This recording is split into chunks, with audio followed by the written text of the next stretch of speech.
Fine, how are you? I'm good. I think you're absolutely crazy. To really understand a landscape, you need to experience it, to walk it, touch it. But this is off the charts. That is unreal. I think I lost my voice. I can't believe that. No. You can't see anything. Yes. You just pointed straight into the sky. Oh, man.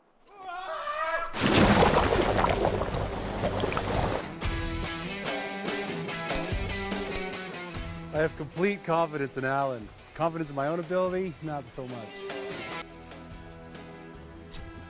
Feels like I'm hanging by my shorts, which I kind of am, aren't I? You really don't look at this rock till you're digging around for a handhold. But not all the water makes it to the bottom. Yeah! Oh, got it. You done?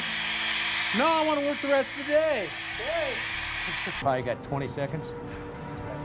4, 3, 2. You lied to me.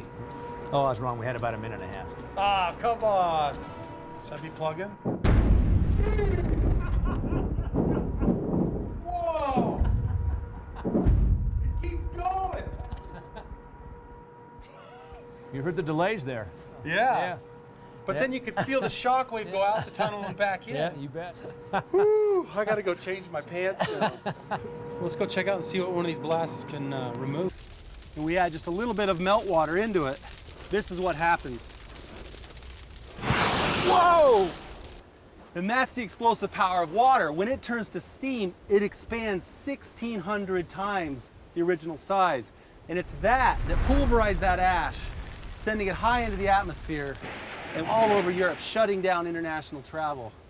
Geez, that's hot.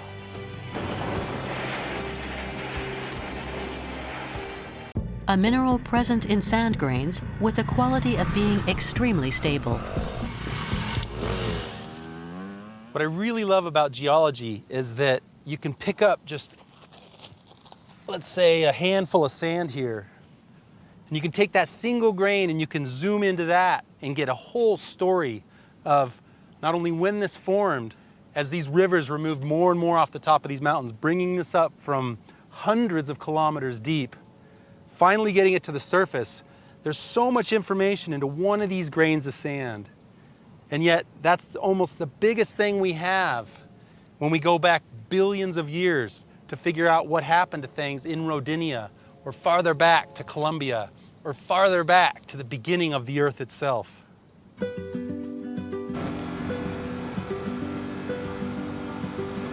Martin has already covered some 50,000 kilometers, from Patagonia to Ecuador.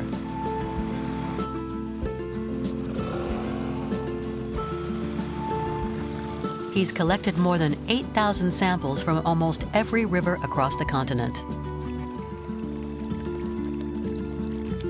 When a new pharaoh came into power, they would rebuild pieces of this area, reusing construction materials from previous pharaohs. And so this pylon has these beautifully carved hieroglyphs on the outside, but on the inside is filled with this recycled rubble. And when archaeologists excavated this rubble, they found pieces to a slab that, when put back together, stood about this tall, dating back 8 pharaohs previous. And on this slab was information that might just provide a link to the eruption that happened on Santorini. To its melting point. And to make this experiment much more realistic, I have to flip the camera over. And so now imagine this heat coming deep within the Earth. Now watch what this stuff does when it starts to become liquid. And there it goes. And think of every one of these drips. This giant body of magma rising to the surface of the Earth. So using the same heat source from within the Earth, we're going to see what kind of temperatures it takes to actually get this granite to do anything. And so imagine this granite trying to work its way through plumbing and get towards the surface of the Earth. It doesn't work. It plugs up all those pipes, builds up that pressure, and it's this that gets very explosive.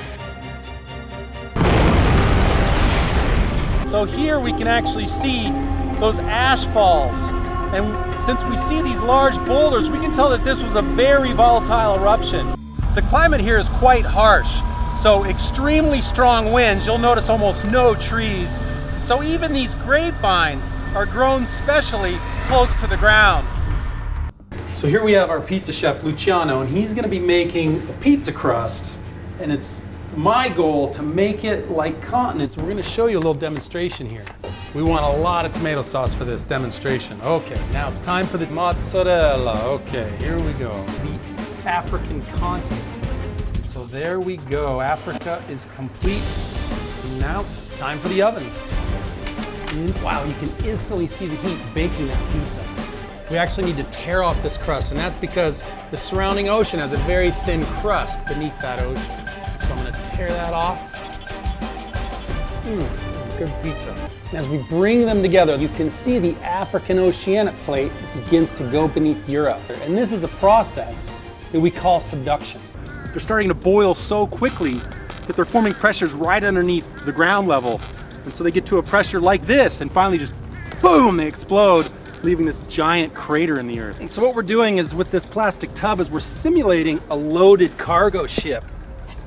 So cargo ships are filled with goods to the point where there's just a little bit of them sitting above the surface.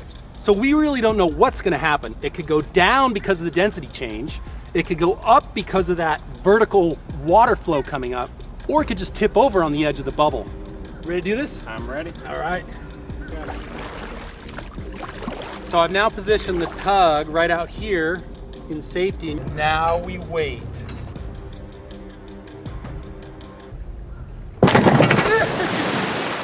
Look at that! It's like a magic trick, just gone.